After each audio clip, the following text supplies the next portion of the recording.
কিরে তোরা দুজনে বৃষ্টিতে ভিজে অফিস আইছত কে? চাচু আমার 500 টাকা লাগবে। 500 টাকা কি করবি? লাগবে আমার। এখন টাকা নাই, দিতে পারতাম না, যা। দিতে পারছো না? আচ্ছা लेकिन एक सेकंड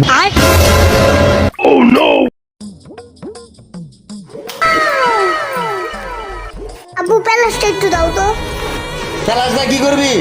আমার দরকার লাগবে। ঠিক আছে।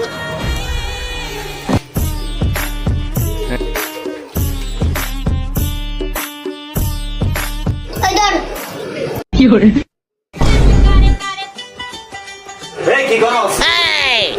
টাকা জম দিব না, তোমার টাকার ব্যবসা শেষ করে দিমু।